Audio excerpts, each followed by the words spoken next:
दरूद मोहम्मद वाले मोहम्मद की ज़ात मोहम्मद वाले मोहम्मद जी भी। और तभी हम लोग पहुँच चुके हैं बरी सरकार के दरबार पे, शाह अब्दुल लतीफ़ काज़मी बादशाह सरकार के दरबार पे हैं। तो अभी हम चलते हैं आगे। ये दाखिली दरवाज़ा है बादशाहों का, और दरबार गवर्नमेंट ने तैयार तो बहुत ज़्यादा खूबसूरत कर दी है।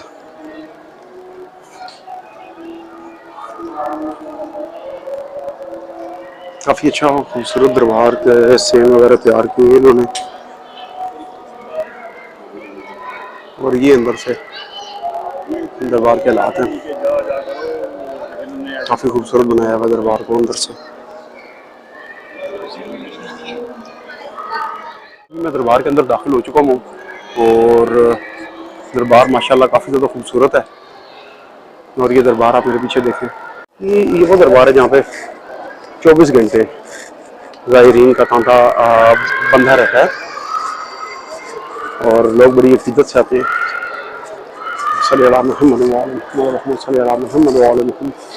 इस दरबार के ऊपर मेरा तो बचपन से अभी तक तकरीबन कोई 100 से ज़्यादा दफ़े आना जाना हो चुका है। और यहाँ पे एक और दरबार हुआ करता था पहले, जो इनके बालके थे, वो मुरीद थे, तो उनका दरबार भी वो सामने बना दिया गया। काफ़ी ज़्यादा चीज़ें चेंज हो चुकी हुई हैं। के साथ बरी सरकार की जो है वो 2 भाई थे और 4 बहनें भी थीं। उनमें से जो 2 भाई हैं सरकार के, वो बचपन में ही फौत हो गए थे। और उसके अलावा जो इनके वालिद हैं सकी महमूद बादशाह सरकार, इनकी 2 शादियाँ थीं और इनकी एक बीवी जो है वो भेखा सईदा से थी। भेखा सईदा वो जगह है जहाँ पर मैंने अभी कुछ अर्सा पहले एक व्लॉग बनाया था बाबा मुज़म्मल शाह सरकार का, जो औलाद हैं शाह दीवान सरकार की। मुख्तलिफ़ जगहों पे जब मैंने तहरीर को वाज़िया तौर पे जांचा तो मुझे ये मालूम हुआ कि जो बादशाह बरी सरकार हैं, इनकी वलादत शाहजहाँ के हुकूमत के दौर में हुई थी और ये वक्त बनता तकरीबन 1026 हिजरी का। और अगर ईसवी तारीख देखी जाए तो ये 1617 ईस्वी बन जाती है। और बादशाहों की जो वलादत है वो चकवाल के गांव करसाल में हुई है। और आपके वालिद का नाम मैं फिर बता दूं कि सैयद महमूद शाह है और दादा का नाम सैयद हामिद शाह है। एक और जो मैंने किताबों को खंगालना शुरू किया तो मुख्तलिफ़ किताबों के बीच में मुझे आपकी जो उम्र मुबारक है वो 87 ईयर्स 87 साल जिसे कहते हैं वो मिली। और औलाद के बीच में काफ़ी सारी जगहों पे काफ़ी ज़्यादा तादाद मुझे मिला, लेकिन जो मुस्तनद बात मुझे मिली है वो सिर्फ बहन भाइयों की जो बातचीत है वो मुझे मिली है।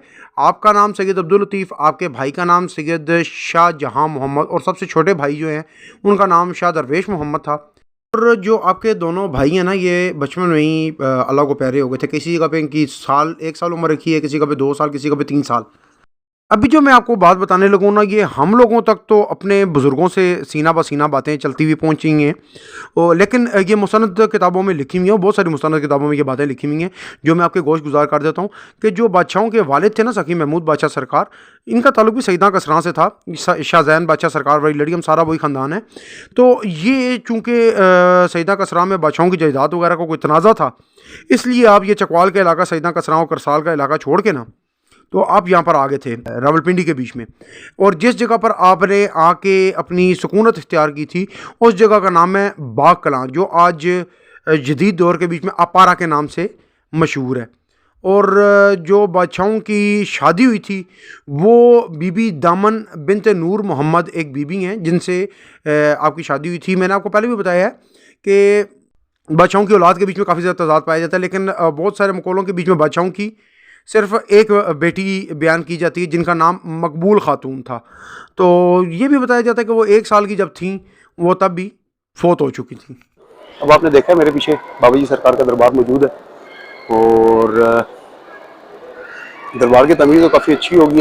यूँ समझ लें कि ये दरबार जो है बस वो एक अभी फ़िलहाल गवर्नमेंट ऑफ पाकिस्तान ने इसको अपनी कमाई के लिए रखा हुआ है, क्योंकि दिन हो या रात हो यहाँ पे ज़ायरीन का तांता काफ़ी हद तक बंदा रहता है। तो जो आता है वो ज़ाहिर बात आके पैसे वगैरह भी डालता है।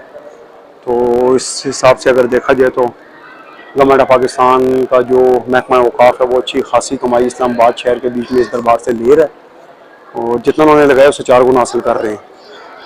और दरबार के बीच में जो दीवारें, वहाँ पे मोहम्मद सल्लल्लाहु अलैहि वसल्लम, खातमुन नबीय्यीन सल्लल्लाहु अलैहि वसल्लम, रहमतुल लिल आलमीन सल्लल्लाहु अलैहि वसल्लम के नाम पंदा किए गए हैं। और भाइयों की औलाद काफ़ी ज़्यादा मौजूद है जो कि काज़मी सादात में से हैं, जो इनके गदी नशीन बनते हैं, वारसीन बनते हैं, लेकिन उनको इस दरबार के पास नहीं आने दिया जाता। यहाँ पे कुछ मुसलियों के बीच में, कुछ राजों के बीच में, कुछ गुजरों के बीच में, कुछ नाइयों के बीच में लड़ाइयाँ लगी हुई हैं जो यहाँ पे आते हैं, क्योंकि मैंने आपको पहले भी बताया यहाँ पे कमाई काफ़ी ज़्यादा है और उस कमाई को लेने के लिए यहाँ पे बैठे हुए हैं। ऊपर से गवर्नमेंट ऑफ पाकिस्तान ने ठेकेदार अपने बिठाए में। ये जो मेरे पीछे आप खबर देख रहे हैं शाह हुसैन बादशाह सरकार की खबर है। ये बाबा जी सरकार के काफ़ी करीबी लाडले और बालके हैं और सरकार को बहुत ज़्यादा प्यारे भी हैं। तो वो सरकार के अहाते के ज़रा साफ करके थे। ये पीर बैठा शाह सरकार हैं जो बच्चों के पूर्व मुरीद हैं, असम खास मुरीद थे, उनको 20 रुपये दफनाए गए सरकार के अहाते के बीच में। ये अंदर मस्जिद तैयार की गई है।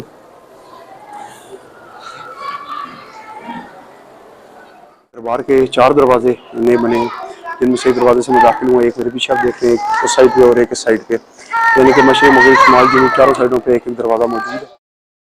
अच्छा, जो बादशाह हैं बरी सरकार, इनकी करामात तो काफ़ी सारी हैं और इसके अलावा बादशाहों ने इबादत भी काफ़ी सारी जगहों पे की है, जिनके बीच में जो मशहूर जगह हैं वो मैं आपको बता देता हूँ। एक है नीला पोतो, जो आजकल खानपुर अलीपुर में जगह आई हुई है। एक है लोहेदंदी, इसको पूरा नाम है कोहे लोहेदंदी। एक रत्योतर और मारगला। इनके मुख्तलिफ जिनकी ये पहाड़ी सिलसिले जितने भी हैं, इन सारों के बीच में सरकार ने जगह जगह पे इबादत की है। और एक मशहूर रिवायत के मुताबिक आपकी वफ़ात 1117 हिजरी मुताबिक 1706 ईस्वी के बीच में हुई और आपको नूरपुर शाह में दफन किया गया, जैसे कभी आज मैं खड़ा हूँ। मदारिक तालिफ़ी नस्ब अली तालिब में और सादात कबाइल के बीच में इनका जिक्र किया गया। ये दोनों किताबें जो उनसी हैं कमर अब्बास हमदानी लारजी ने लिखी, मैंने आपको पहले भी कई दफ़ा, बल्कि तमाम जो मैं व्लॉग वगैरह अपने तैयार करता हूँ दरबारों के, उनके बीच में मैं कमर शाह जी का नाम लेकर लाजमी ये बताता हूँ। इसलिए बताता हूँ कि उनकी बड़ी मेहनत है और उनकी बड़ी काविश है, जिसके नतीजे है कि मुझ जैसे बंदे भी आज काफ़ी सारे शजरों से आशना हो चुके हैं। सरकार ने इस खत्े में आके मोहम्मद वाले मोहम्मद की तबलीग काफ़ी ज़्यादा की और उनके वालिद जो हैं वो सखी महमूद बादशाह सरकार, जिनका पारे में दरबार है और जिनका दरबार काफ़ी हद तक मुसलमानों के हाथों नुकसान का शिकार हुआ हूँ और गवर्नमेंट ऑफ पाकिस्तान को बार बार दरबार पर पाबंदी लगानी पड़ती है, बंद करना पड़ता है। इमन के मुहर्रम की मजालिस तक करने की नहीं दी जाती, क्योंकि उसके साथ ही एक बहुत अजीम किस्म के लोग रहते हैं, मैं उनका जिक्र नहीं करना चाहता, तो उन लोगों की वजह से करके ये दरबार पर अटैक भी होता है और दरबार को बंद कर दिया जाता है। बहरहाल दरबार जो है वो देख के मुझे खुशी हो रही है, काफ़ी खूबसूरत है। जो बादशाह बरी सरकार का सिलसिला ना, वो सिलसिला है कादरिया है और इस सिलसिले के बारे में जो मैंने आपको पहले बताया है, सारा तरीका का सिलसिला बयान किया है। ये सिलसिला जो हमारे तक पहुंचा वो पहुंचा है सैयद शाह विलायत काज़मी मुशैदी अल मारूफ नांगा बाबा सरकार के तवसत से। ये सिलसिला हम सादात काज़मी सादात तक पहुंचा है और इसी सिलसिले के बीच में फिर बरी बादशाह सरकार भी फैज़याब हुए हैं। और इसके अलावा मैंने आपको पहले भी बताया कि हमारा जो सही सिलसिला है वो क्योंकि हम लोग सारे के सारे काज़मी हैं, इमाम मूसा काज़म अलैहिस्सलाम की औलाद हैं, इसलिए हमारा जो पहला सिलसिला वो हमें मिलता है तरीक़त का, वो इमाम मूसा काज़म अलैहिस्सलाम से ही हमें तरीक़त मिलती है। फिर उसके बाद ज़ाहिरी बात है खाली एक शाख नहीं, बहुत सारी शाखें तरीक़त की। तो एक मिलता है जनाब गौस पाक सरकार से, वो मैंने आपको बयान कर दी है। और ये सिलसिला फिर बरी बादशाह सरकार से आगे बहुत सारे और औलिया, बहुत सारे सूफिया तक ये सिलसिला ट्रांसफ़र हुआ, और जिसमें सादात भी हैं, गैर सादात भी हैं। अच्छा, ये जो सामने है लंगर खाना है और इसके साथ ऊपर एक रास्ता जाता है जहाँ पे बाबा जी सरकार की जब मेला होता है तो डाली वगैरह जाती है और दरबार बाहर से भी काफ़ी ज़्यादा खूबसूरत और प्यारा बना हुआ है। ये सरकार का सेन है जो पहले कच्चा हुआ करता था और इधर दरमियान में इस जगह पर एक नाला हुआ करता था। ये नाले पे जिसमें मैं चल रहा हूँ अभी, इस जगह पे नाला था और यहाँ पर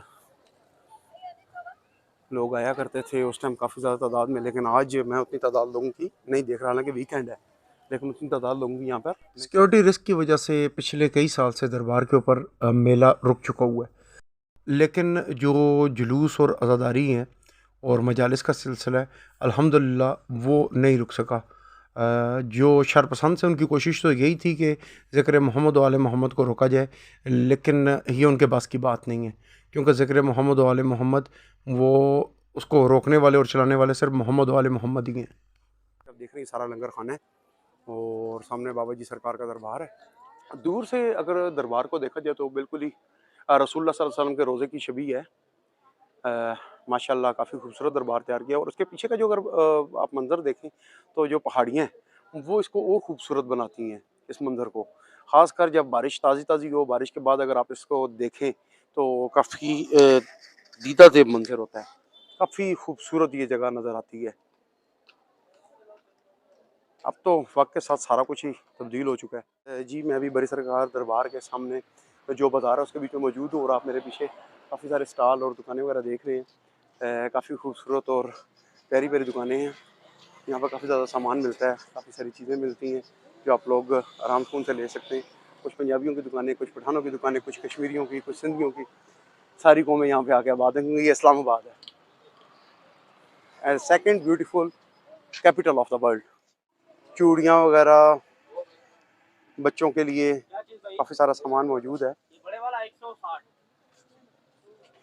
खूबसूरत खूबसूरत तस्वीरें मौजूद है। उस तरह के काफ़ी सारे स्टॉल लगे हुए हैं। ये बच्चों के खेलने के लिए खिलौने वगैरह यहाँ पे मौजूद है। और एक ज़माने के बीच में यहाँ पर चाइना मिट्टी के बने हुए कड़े हुआ करते थे। मुझे भी वो यहाँ पे नज़र नहीं आ रहे। तो वो लोग बड़ी खुशी से अपने बच्चों को चूड़ियाँ और कड़े वगैरह लेके दिया करते थे।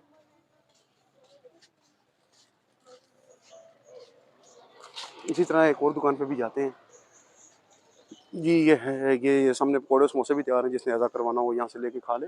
अल्हम्दुलिल्लाह अच्छी क्वालिटी का ऐसा होगा उसे।